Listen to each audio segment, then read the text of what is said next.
The Messiah said, "When you come to know yourselves, then you will become known, and you will realize that it is you who are the sons of the living Father. But if you will not know yourselves, you dwell in poverty, and it is you who are that poverty."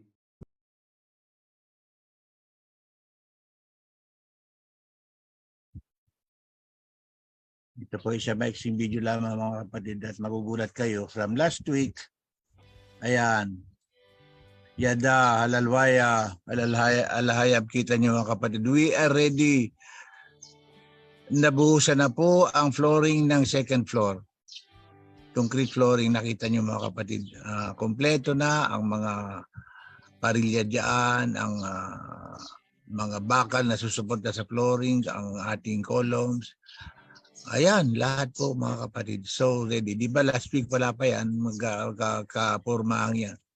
Ngayon kita niyo na. At medyo masasalamin na rin niyo po mga kapatid. Unti-unti nagkakaroon ng shape o kabuuan na papansin niyo na yung kaganapan ng templo. Ayan no.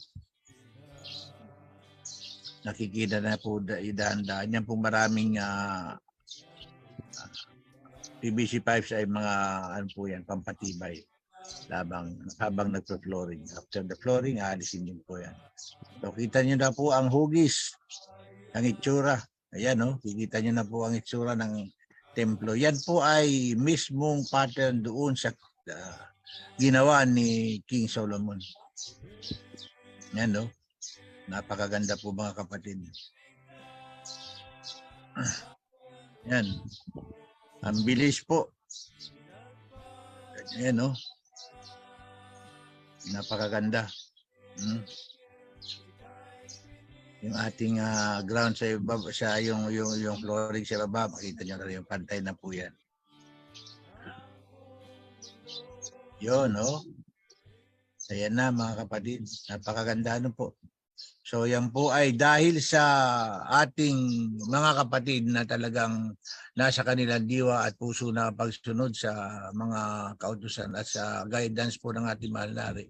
Salamat po sa mga may gininto ang puso, sa lahat na nagbibigay, not only yung sa financial side, kundi yung pong inyong mga prayers at yung pong inyong mga motivation sa inyong mga chapters. Maraming salamat po at mabilis na tumataas na bubuo ang templo ng ating Abay Yahweh at King Yahweh Shai.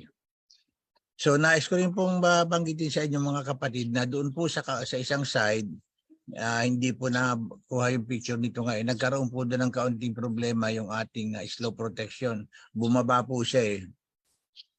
So hindi na kaya yung bigat, yung weight ng bato. So hindi po na kaya yung pong lupa sa ilalim ay nag-shrink. So kaya nagalaw po siya at bumigay. Pero yun po, wag kayong mag-alala, hindi po yun, hiwalay po ang fund para doon sa slope protection, hiwalay naman po yung fund para doon sa construction ng temple. Kaya yan po sa wisdom na binigay ng ating alahayam sa ating hari. Kaya kita nyo, maski may kaunting problema doon, hindi po affected, tuloy-tuloy po ang construction ng ating temple. At ginagawa na rin po yung na-damage doon sa ating slope protection. Mga ilang weeks ay maayos na rin po yun. So, wag po kayo mag-alala doon mga kapatid. So, okay po. Maraming salamat po mga kapatid ko. Tandaan po natin, mahal po tayo ng ating King OHC, mahal po tayo ng ating alahayam. Halalwaya alahayam yada. Thank you, sis. Ako'y nagagalak. Natutuwa ako na muli ay makasama kayo sa Zoom ang buong citizenry sa araw ng Sabat. Ako'y natutuwa sapagkat unti-unti ko nang nakikita ang katatagan, pagkakaisa at harmony sa loob ng kingdom. Ang ating mga priest ay patuloy na nahahasa, napapolish. So kung babalikan natin yan ikukumpara natin sa nakalipas na 2 taon, ang mga priest ay hindi pa ganun kabihasa sa pagbibigay ng mensahe. Ngunit sa patuloy na coaching and mentoring, there is always a big room for improvement. And I pray for that always.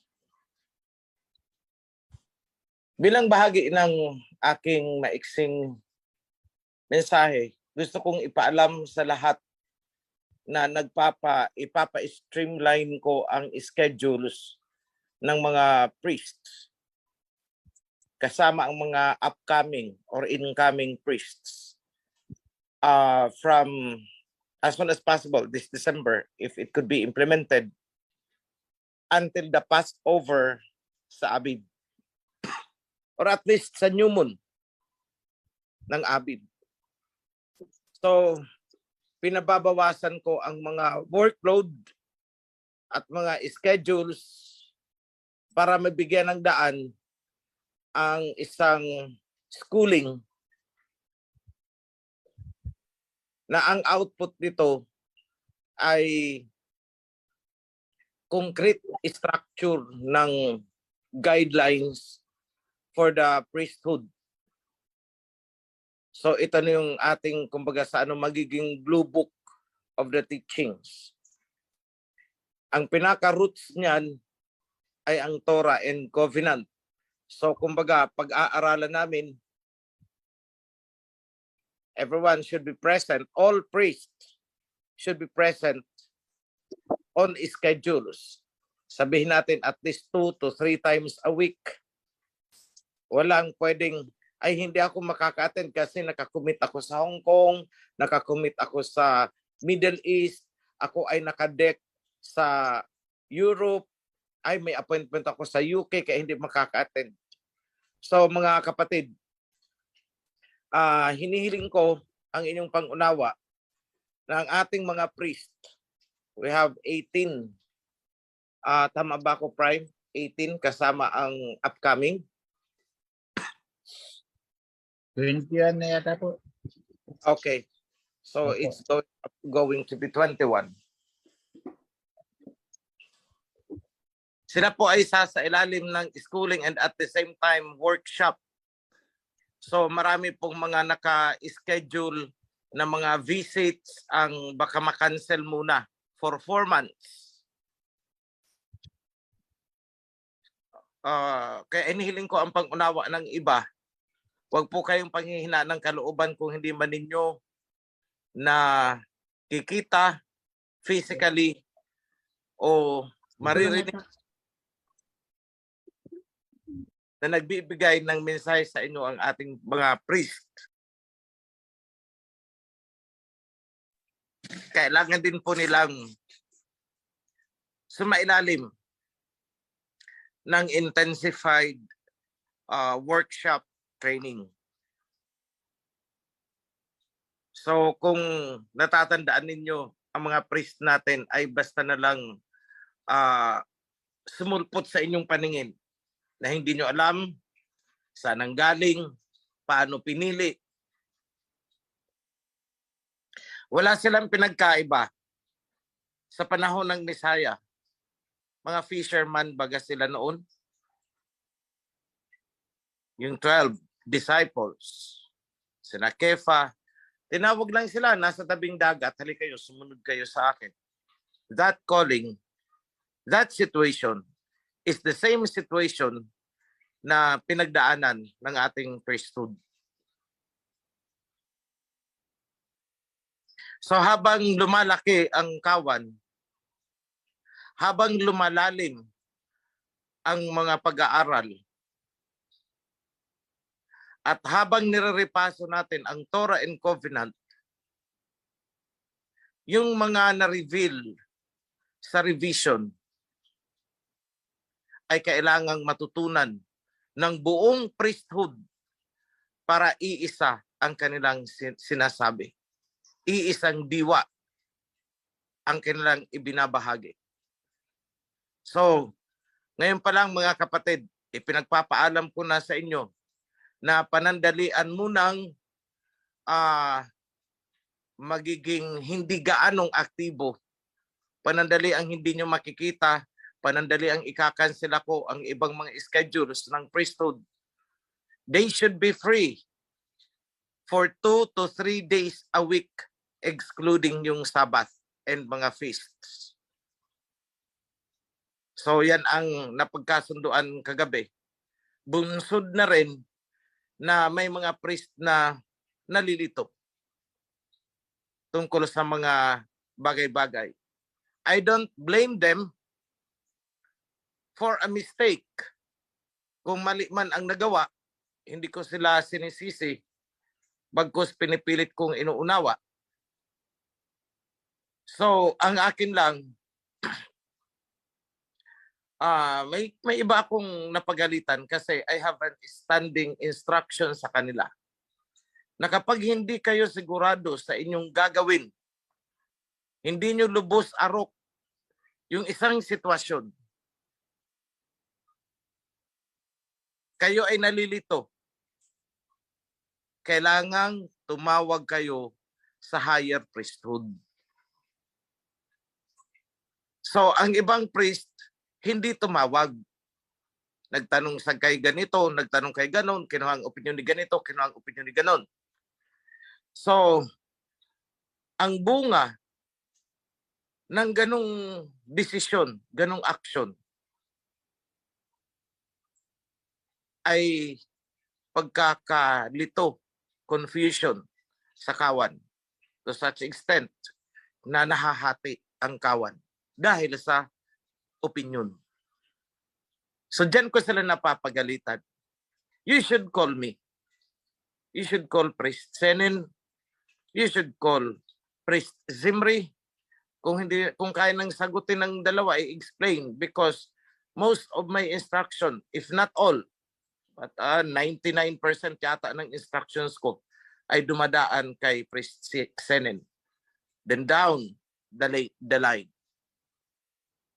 So kapag medyo may isang priest na hindi naka-align doon sa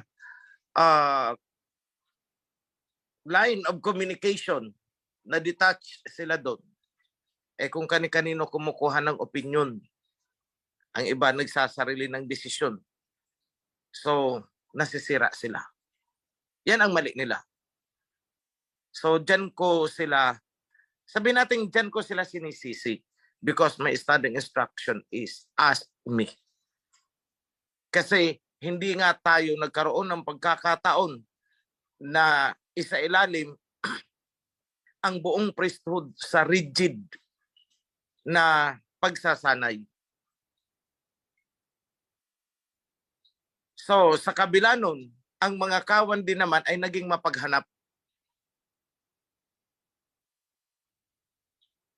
So sabi ko, it's about time na yung plano noon na mag-schooling ang buong priesthood ay dapat ipatupad na. At gusto ko sila ay hasang-hasa pagpasok ng 2023 Abib.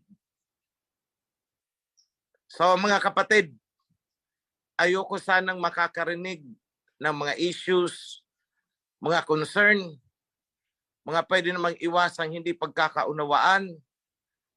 Alam nyo, pride lang naman ang nagpapahirap sa inyo sa totoo lang. Pride. Kasi kung gagawin ninyo yan, habang ang mga priest ay sumasailalim ng schooling, madidistract po sila. Magkakaroon ng mga cancellations ng mga session. Kumbaga yung klase is ika-cancel para lang harapin ang kaguluhan dito at doon.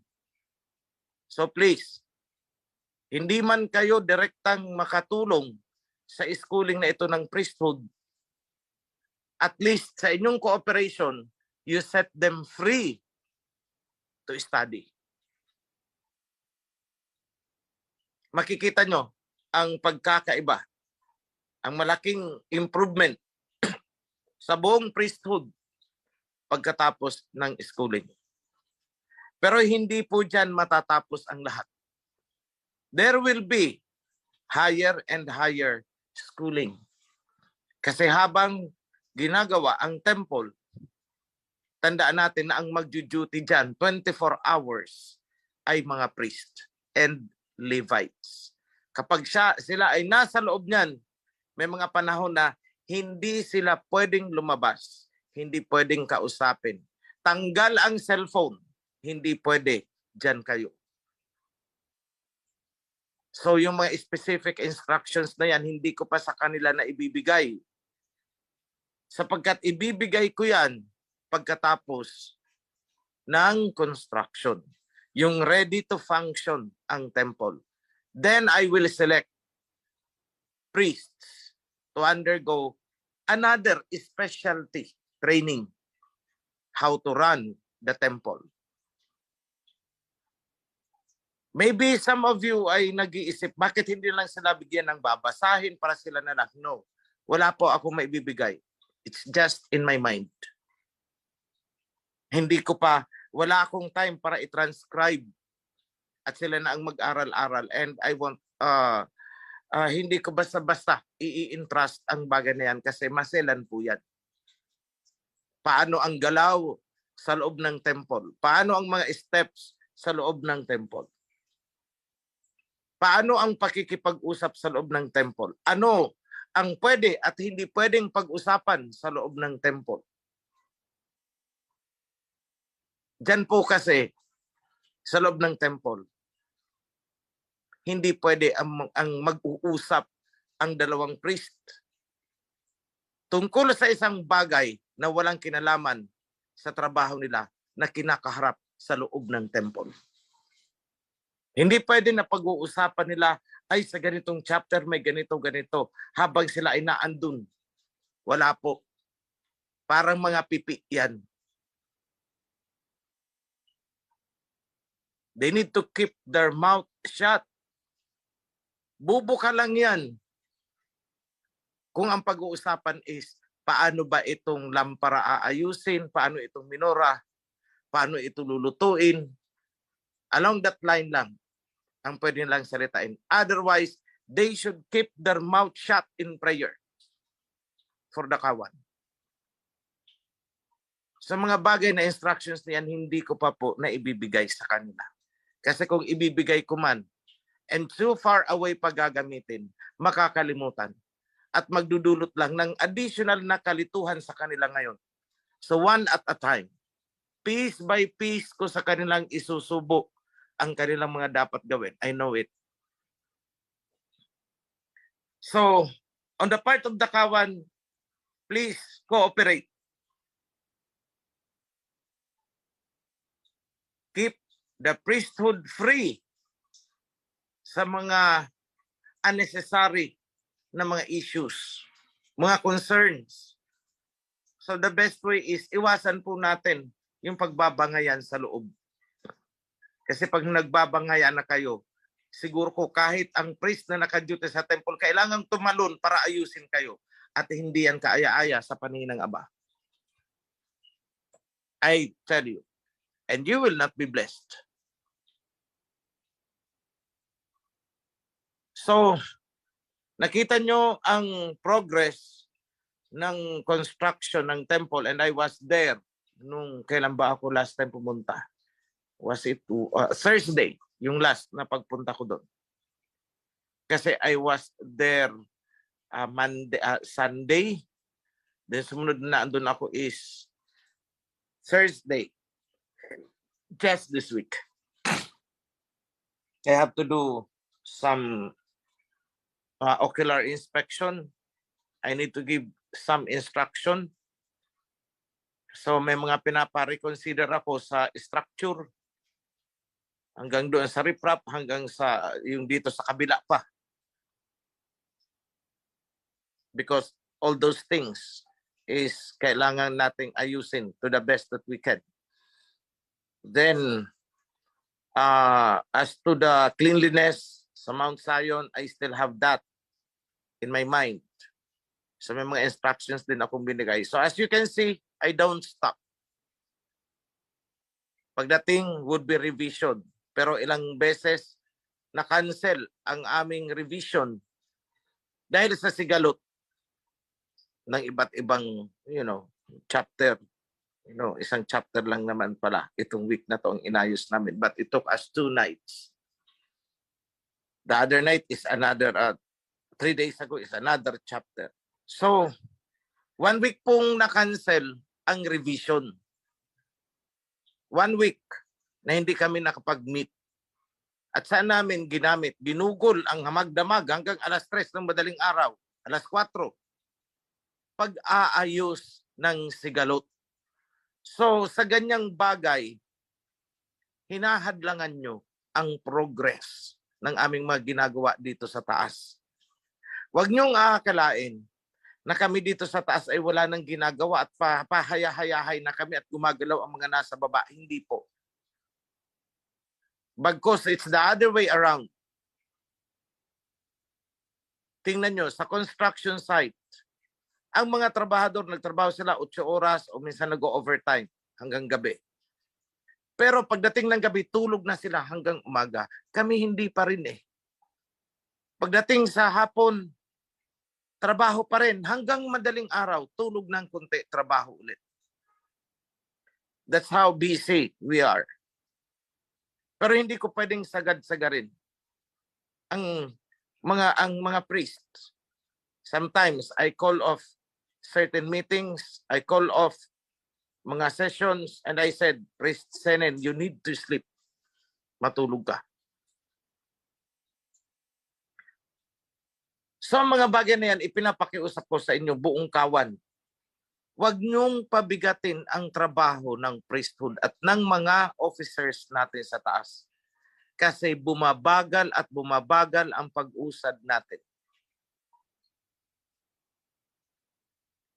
Kailangan nating matapos ang temple with all the furnishings in the month of Adar 2025. That's the target. Month of Adar po is March. It falls in the month of March. The months before Abib. So the temple must be ready for use sa pagbukas ng Abib 2025. That would be a milestone in history worldwide. And the eyes of the world will be focused on what we do, kung anong ginagawa natin. Diyan sila titingin hanggang sa kalit-liitang detalye.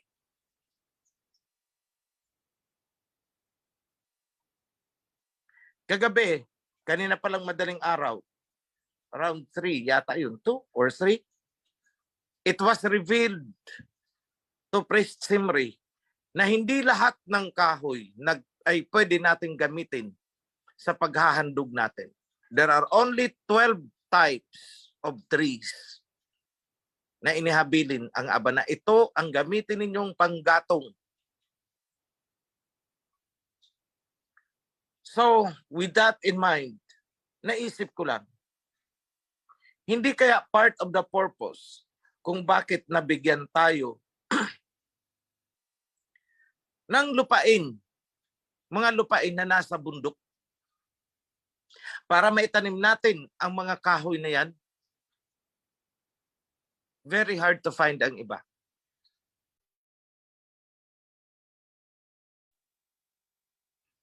Pero kailangan natin ito pa rin sapagkat yun ang utos. We cannot say no. We cannot bargain. 12 types of trees lang pala ang pwedeng gamitin.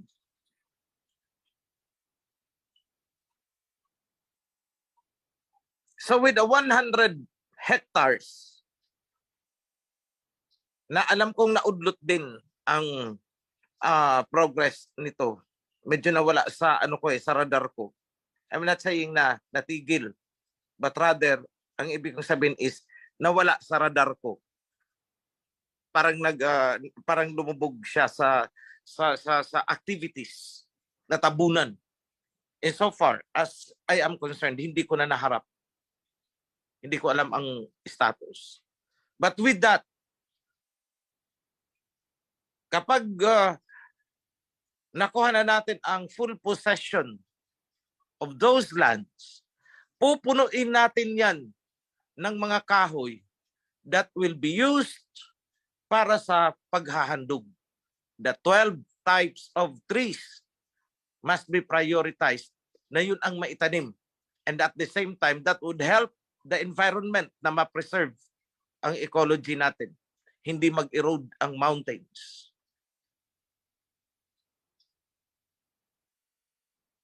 So as you can see mga kapatid, ang daming dapat isipin ng pamunuan.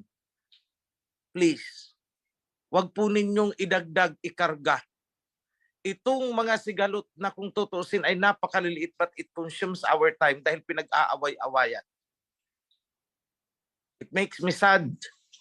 It makes the priesthood sad. Kung makikita nyo lang siguro kung nasa isang building kami at naandun kayo, makikita nyo na wala nang tigil ang trabaho namin. Please, cooperate. You need to remember yung nilalaman. Tandaan nyo yung nilalaman ng mensahe ni Priest Zimri.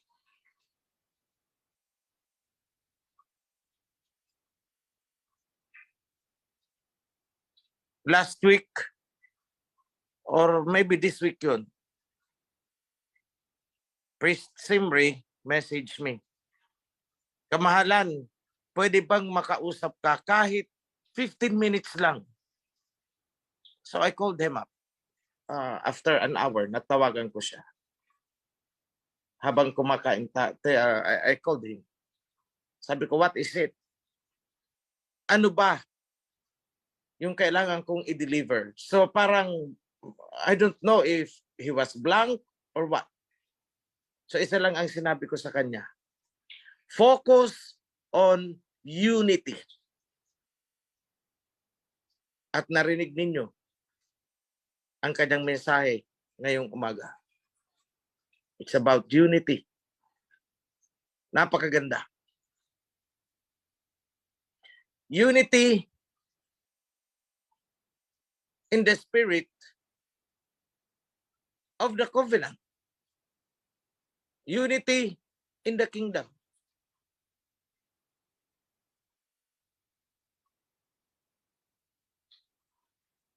Unity na nagbibigkis sa ating lahat. So that we are one. Iisa tayo.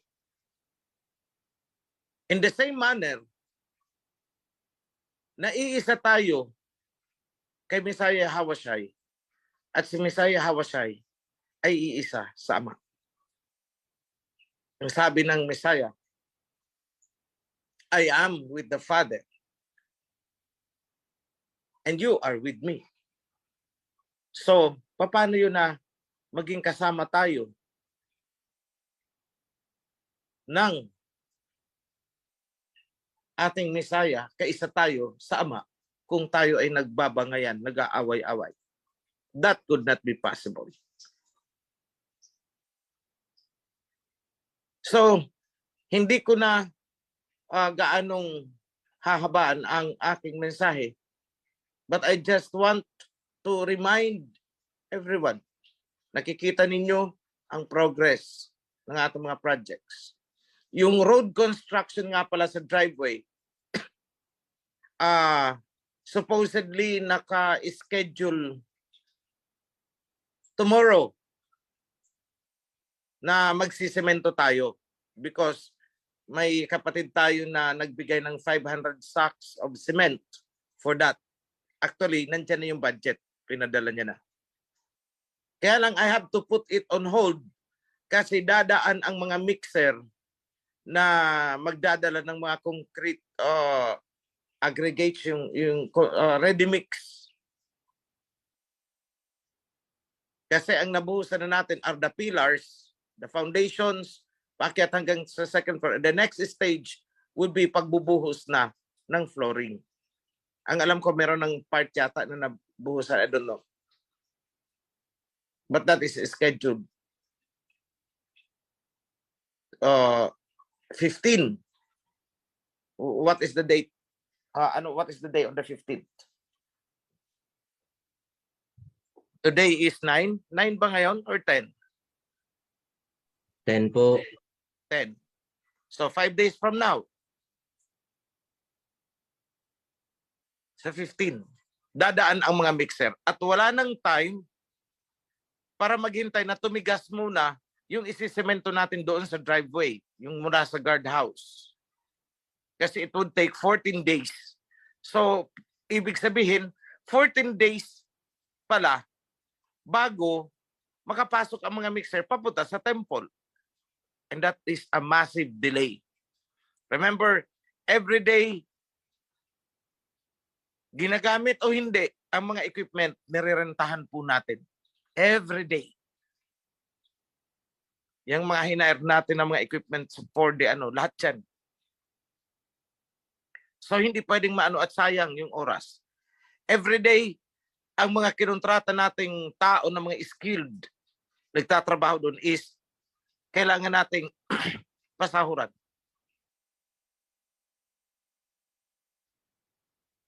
So 14 days will be a waste of time. So I need to decide. I weigh doon. Okay. Sige, after mabuhusan ang second floor, makumpleto ang pagbubuhos doon, isusunod itong dito sa driveway.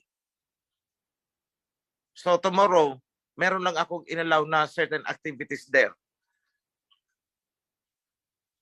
Mahahati sa dalawang batch ang mga volunteer. Yung iba, doon sa pag-aayos ng dadaanan papunta doon sa baptism site natin. Yung isang bahagi naman, yung kalahati is sa riprap dito sa may guardhouse. Para patatagin ang lupa na pagdaan ng mixer, yung mabigat, hindi tumibag ang lupa. So, all of those are upon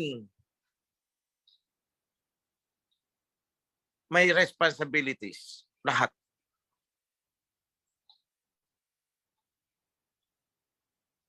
It's on my shoulder. So please, mga kapatid, huwag niyong pabigatin yung mga pinapasa namin kasama ang priesthood.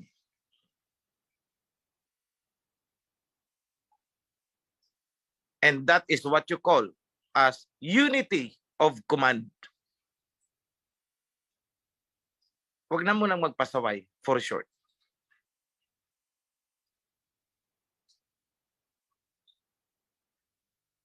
So, hanggang dyan lang po ang message ko. Let me now pronounce the blessing. God bless you, King. God bless you, King. In the name of Abba Yahweh, our Creator, I invoke and call upon the blessings, the promises, the fulfillment na ipangako na kanyang ibubuhos ang pagpapala doon sa mga righteous at sumusunod.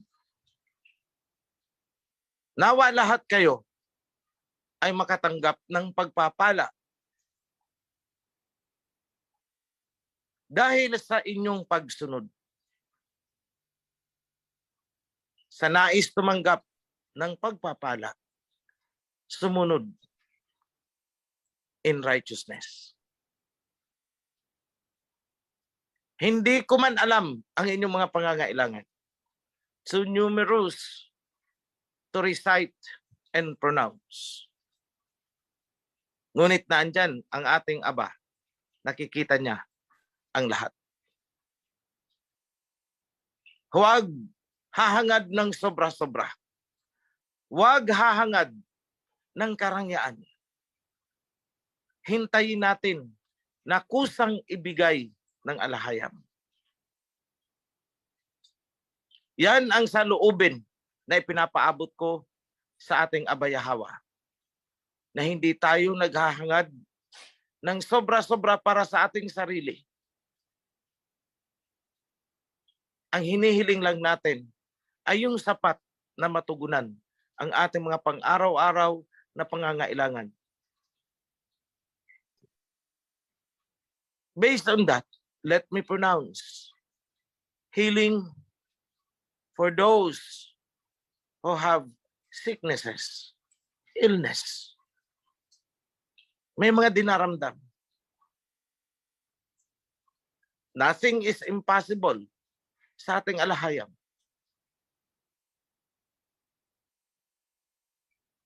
I invoke the promise na ibinigay for healing.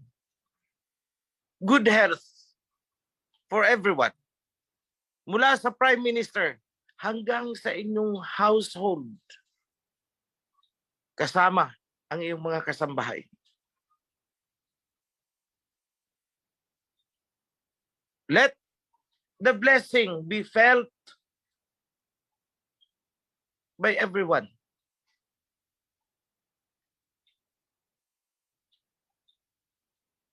Especially those who strive to be righteous.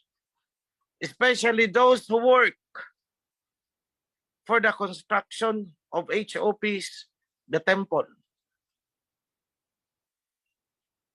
Yung mga nasa pamunuan.